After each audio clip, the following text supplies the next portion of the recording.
అప్పుల బాధలు వెంటాడుతున్నాయా? అయితే 6 JVR వారి జాతిరత్నాలు ధరించండి.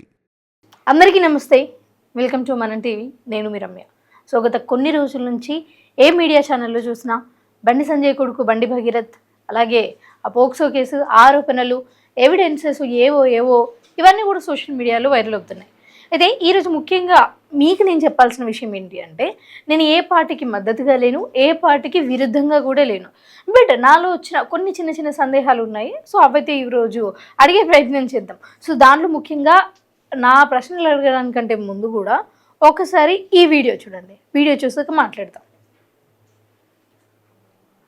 లొంగిపోయిందో అరెస్ట్ అయ్యిందో ఆ డ్రామా నడుస్తున్నది. కానీ మొత్తానికి ఇవాళ ఆ అమ్మాయికి కొంత న్యాయం జరిగే పరిస్థితి వచ్చింది. ఇవాళ నేను ఒకటి అడుగుతా ఉన్న ప్రధానమంత్రి మోడీ గారిని, అయ్యా మీరు అంటున్నారు బేటీ బచావ్ బేటీ పడావ్ అంటున్నారు.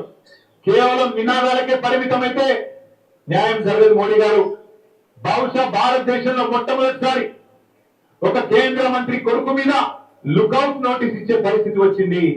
కేంద్ర మంత్రిని ఇవాళ మీరు బర్తరఫ్ చేయకపోతే ఇక్కడ విచారణ సజావుగా జరిగే పరిస్థితి లేనే లేదు. ఎందుకంటే ఆ తప్పు చేసిన వ్యక్తిని దాచిపెట్టింది ఎవరు? 9 రోజులు. సో ఏమంటున్నాడు?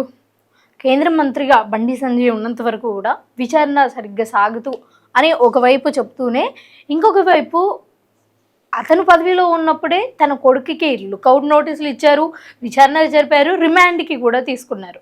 సో ఇవన్నీ కూడా కేంద్ర మంత్రిగా తన పదవిలో ఉన్నప్పుడే జరిగినాయి కదా. సో అతను పదవిలో నుంచి వెళ్ళిపోతే ఇంకేం సపరేట్గా జరగాలి? ఇంతకుముందు నువ్వు అన్నట్టుగానే కేటీఆర్ గారు ఆల్రెడీ ఇక్కడ ఏదో న్యాయం జరగబోతుంది అన్నట్టుగా మాట్లాడినప్పుడు అక్కడ విచారణ కరెక్ట్గా జరుగుతుంది అని మీకు అనిపించినప్పుడే కదా ఆ మాట అనేది.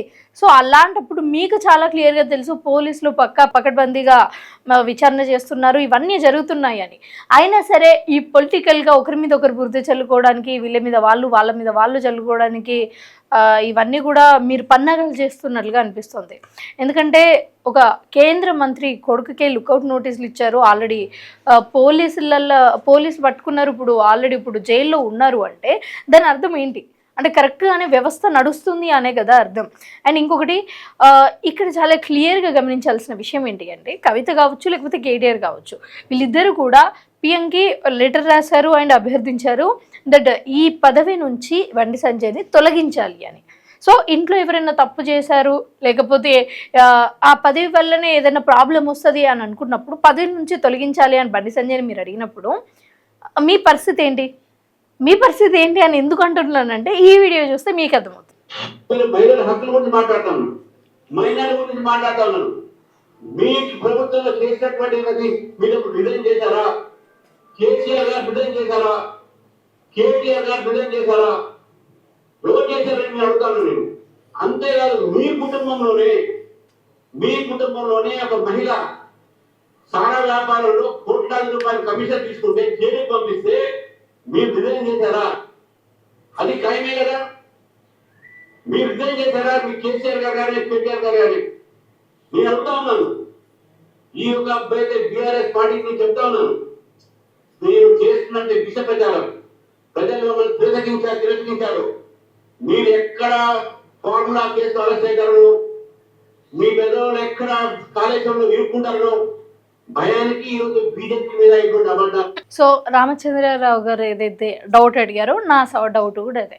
జనరల్గా ఇంట్లో ఎవరైనా తప్పు చేశారంటే వాళ్ళ ఇంట్లో వాళ్ళు ఎవరైనా ఉంటే వాళ్ళు పదవి నుంచి వెళ్ళిపోవాలి అని అనుకున్నప్పుడు లాస్ట్ టైం కవితక్క కూడా మన అందరం ముద్దుగా పిలుచుకుంటాం కదా కవితక్క అని.